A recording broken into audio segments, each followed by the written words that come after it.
Hey, what's going on, brothers? This is Enemy Stand User here. Starting this chapter review, let me tell you guys, I do not care what anyone says. Despite the weirdness of incarnates and the insanity that we are reading, I really thoroughly enjoy this chapter. It's just a good read. Indisputably weird, yes. It's more than a little sus, but this was a cool fight and a cool chapter. Today we delve into the battle between the incarnated sorcerers Yorozu and Sukuna. Perhaps the most interesting clash thus far, but for the most part, not for the reasons that you may think. Today we get to see a lot of Yorozu and what drives her as an incarnate, and it seems Gege has made her pretty damn weird, but obnoxiously strong. Gege just introduced one of the craziest female sorcerers in the series that may even give Sukuna some trouble. So let's dive into chapter 217 to see just what is Gege cooking. Starting things off, we make it to Sendai Colony and are met with Yorozu facing off against Sukuna. Remember, this is an unrestrained 15-finger power Sukuna who is just testing out his new body inside of Megumi. Later we see there's one handicap Sukuna gives himself regarding his curse techniques, but this is an interesting start because these two incarnates are acquainted and the manner of their talk is kinda heavy considering they are transcended sorcerer elites. Yorozu comments on Sukuna's appearance, saying Sukuna has an advantage over Megumi's body and his flesh and could probably switch his face back whenever he wanted, and Sukuna says Yorozu is the same way. This was already implied, but it seems that they are talking about their Heian demon forms, as they both naturally had traits more curse-like in nature. Sukuna straight up was like a two-faced demon with 4 arms, and Yorozu and others like her likely had things like wings and appendages and the like to distinguish them as ascended sorcerer. It's kind of funny how Yorozu's mind wanders and she says they had the same idea. It's better this way for future circumstances. What do you mean by that? Obviously, Yorozu is obnoxiously flirty today, as we will see, but maybe in the future, incarnated ascended types will reveal their true nature. It's honestly cool that the old hand sorcerers were a lot closer to curses and death and the viciousness of that era,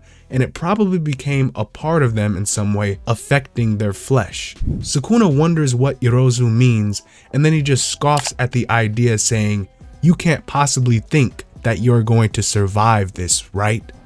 Oh man, not like this. Sumiki's possible death is going to be crazy for the community right now, especially considering Gege's track record for all these new females. However, here it comes. Sukuna and Yorozu enter a quick skirmish, and Yorozu manipulates this liquid type substance and flies around, shortly engaging Sukuna in some hand-to-hand, something light, before getting launched back by Sukuna's kick. Both actually came out of that skirmish unscathed, and Yorozu uses this substance thing to absorb Sukuna's kick. So, you know, they're just kind of getting a feel for each other's capability, although Sukuna seems highly uninterested.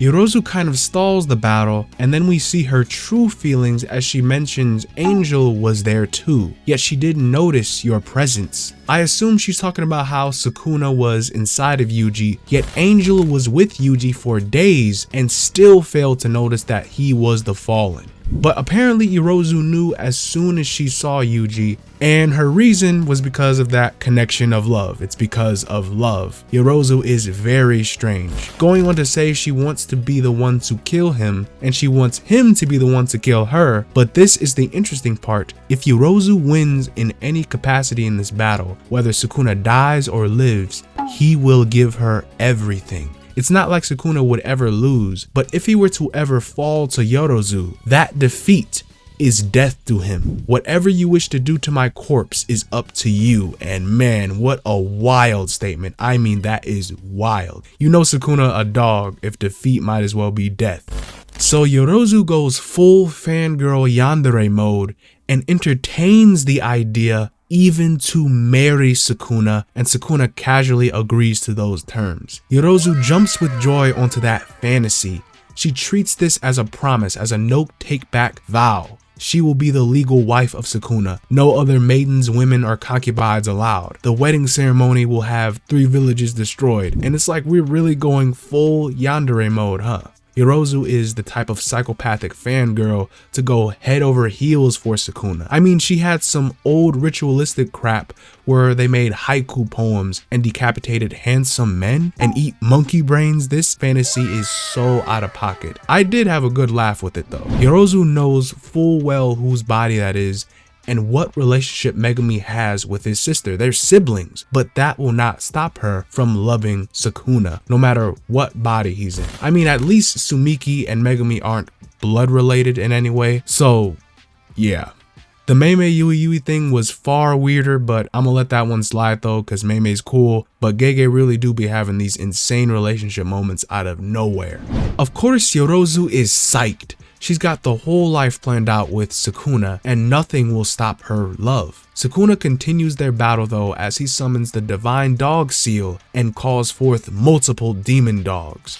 These are interesting because it seems like Sukuna's use is of course more powerful, possessing more Shikigami and having a form that focuses on fluidity and attack power as it attacks Yorozu. It seems more aggressive and strong. Yorozu avoids the dogs and once again uses her strange substance to sprout and attack Sukuna, narrowly entrapping him. Sukuna avoids this volatile nanite-like substance, but in the midst of this short clash, they both halt and Yorozu notices Sukuna is using Megumi's curse technique, questioning why he won't use Malevolent Shrine. Sukuna reveals he won't use his Malevolent Shrine techniques. This includes Dismantle and Cleave, and likely the Fire Arrow ability as well as the Open Domain expansion Malevolent Shrine. Sukuna plans on exclusively using Megumi's 10 Shadows technique. In order to sink Megumi's soul, he has to kill Sumiki not just with the Shrines techniques, but if he kills Sumiki with the 10 Shadows, that blood will be on Megumi's hands. The scar on Megumi's soul will be so deep he won't have the will to live on. And damn, that has to be some A-class villainy. Bro wants to specifically F up Megumi in particular. Yorozu's reaction is less than flattering as she throws a psychotic tantrum about Sukuna messing with her feelings. She labels herself as Sukuna's wife-to-be, complaining how he's going to touch her with something other than his own curse technique. Apparently Yorozu's not into that hard-to-get type fetish. Again, Yorozu is wild today, but this anger causes Yorozu to change up her strategy, beginning to transform, and the chapter discloses her curse technique.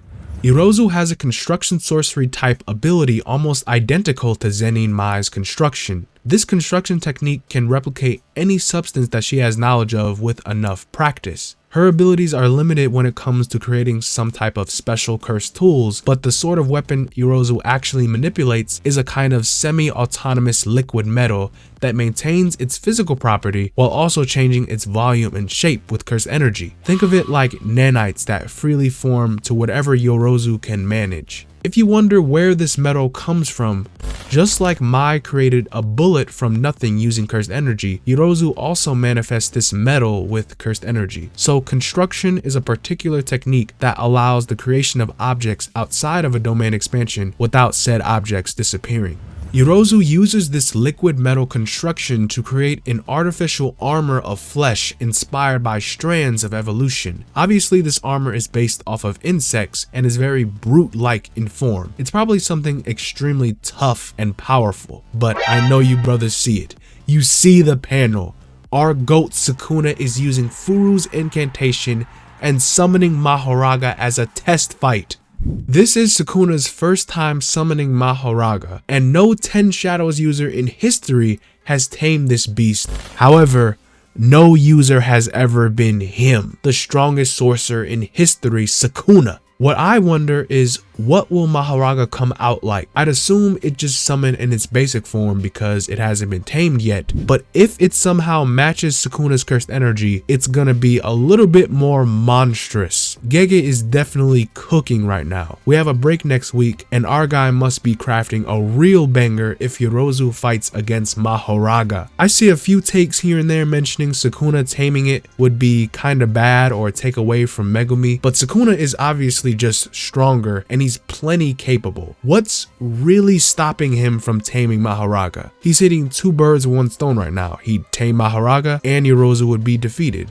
Not to mention the incantation wheel is behind Sukuna already. So it's looking like he may have Mahoraga on a leash. And not gonna lie, that's actually kind of epic. I know folks want to see Megumi tame it, but this is too good of an opportunity to pass up. Like, let's have a real sorcerer show that true Jujutsu. Of course, Sukuna is gonna come out on top of all of this. It's just a matter of how far will this escalate and go. Will Sumiki actually die? Because I imagine this fight will be extremely hard fought by Yorozu and flex her skill and power and how well she manages. But ultimately, you know, we have Sukuna plus the strongest Shikigami in the series thus far. A Shikigami that had a hand in defeating a 6 Eyes Limitless user in the past. And now Sukuna, with his power, might make it the strongest Mahoraga has ever been. That really is something else. Sukuna is just taking it on a test drive as well. He's not really even serious. He summons Mahoraga on a whim. Again, this was a bit of a weirder chapter, but regarding how things are going, this was super fun. The scaling and the powers and abilities will definitely turn a lot of heads next chapter. With chapter 218, that's going to be nuts. If Yorozu does actually perish and Sumiki dies, which is probably going to happen without some kind of intervention, that is kind of crazy how Gege is doing some of these characters. It's almost hard to appreciate their character when you kind of expect or know their fate and outcome. I really do hope things will work out in a way where Sumiki doesn't die, but right now Sukuna ain't going anywhere and his mission is to kill Sumiki. Who can stop that? We honestly need Megumi to like fight back or Gojo to be let out. The problem is Hana, Gojo's key, is MIA right now, and Megumi is nearly finished, drowned out by Sukuna.